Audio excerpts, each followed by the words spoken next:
নমস্কার বন্ধুরা, আজকে আমি মায়া মাছের ঝাল করব। যেহেতু আমি সব কিছু কেটে কুটে গুছিয়ে নিয়েছি,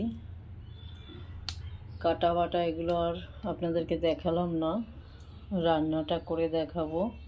যেহেতু আমি রান্নাটা শুরু করি, আপনারা দেখতে থাকুন। আমি গ্যাসে কড়াই বসিয়ে দিয়েছি, এপাশে মাছে লবণ হলুদ দিয়ে নিয়েছি। কড়াইটা আমার গরম হলে আমি তেলটা দিয়ে দেবো। কড়াইটা গরম হয়ে গেছে, আমি সর্বপ্রথম মাছটা ভেজে নেব। মাছ ভাজার জন্য তেল দিয়ে দিলাম, অল্প করে দিলাম, তার কারণ আমি মাছটা একবারে ভাজবো না, দুবারে ভাজবো।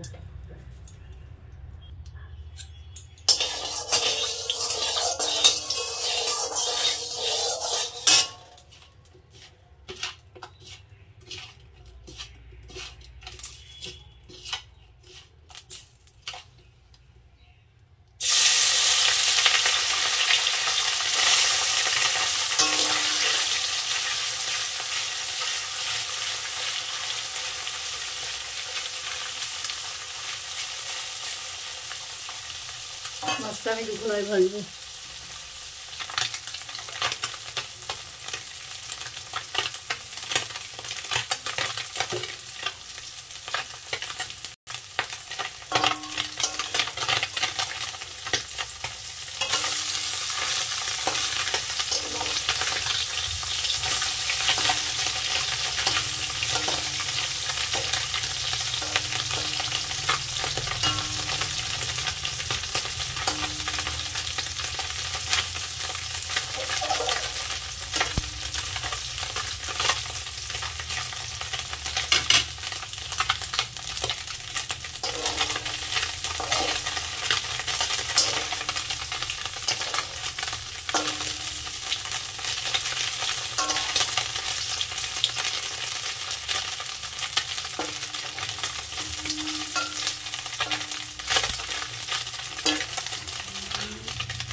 মাছ কাটা ভাজা হয়ে গেছে, আমি নামিয়ে নেব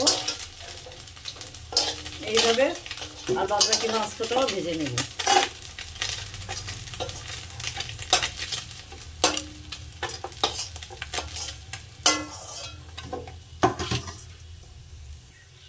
আমার সমস্ত মাছগুলো ভাজা হয়ে গেছে, আমি কড়াইতে তেল দিয়ে দিলাম।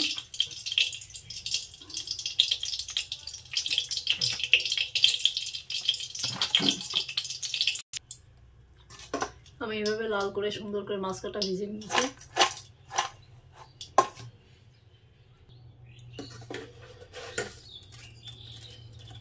আমি এখানে আজকে শুধু জিরে ফোড়ন দেবো, অন্য কিছু দেবো না। কটা জিরে ফোড়ন দিয়ে দিলাম, দিলাম কটা পেঁয়াজ কুচি,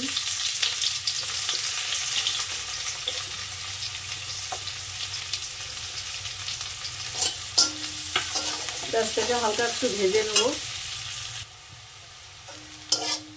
পেঁয়াজটাকে আমি হালকা ভেজে নিয়েছি, এবার দিয়ে দেবো টমেটো কুচি।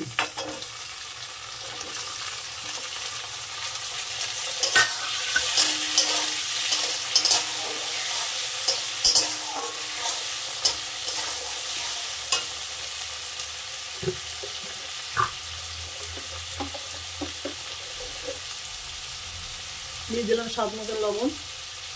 লবণটা দিলে টমেটোটা তাড়াতাড়ি গলে যাবে।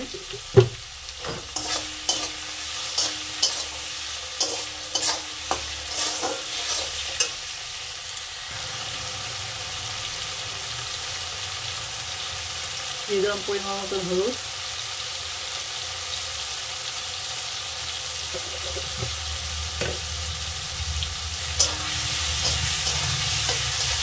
টমেটোটাকে আমি সুন্দর করে গলিয়ে নেব। দিয়ে দিলাম কটা কাঁচা লঙ্কা।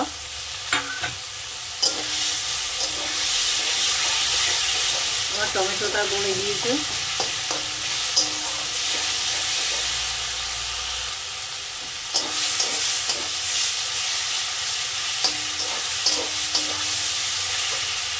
দিয়ে দিলাম জল। আমি মাছের ভিতরে মাথা মাথা করে ঝোল করবো, অতিরিক্ত ঝোল দেবো না।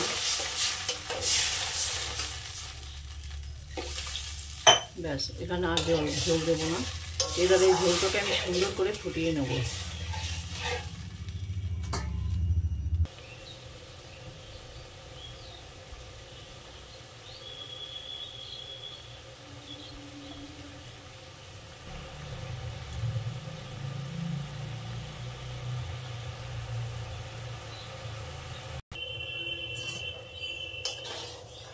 আমি ঝোলটা বেশ খানিকক্ষণ ফুটিয়ে নিয়েছি। এবার আমি এখানে দিয়ে দেবো সর্ষে আর পোস্ত বাটা।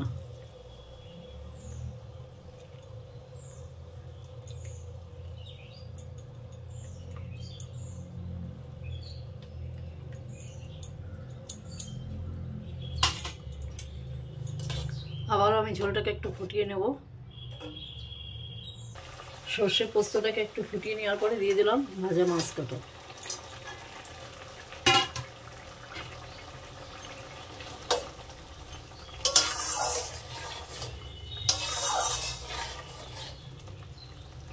ফের আমি সুন্দর করে একটু ফুটিয়ে নেব।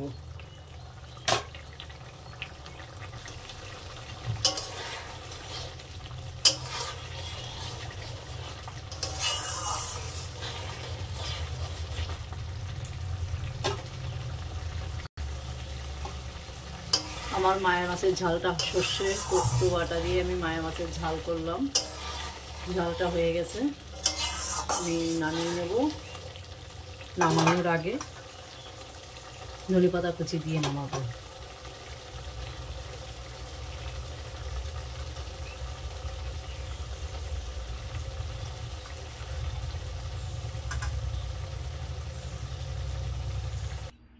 মায়া মাছের ঝালটা হয়ে গেছে, আমি নামিয়ে নিয়েছি। যাই হোক, আপনারা এভাবে মায়া মাছের ঝাল করে খাবেন, খুব সুন্দর লাগে খেতে।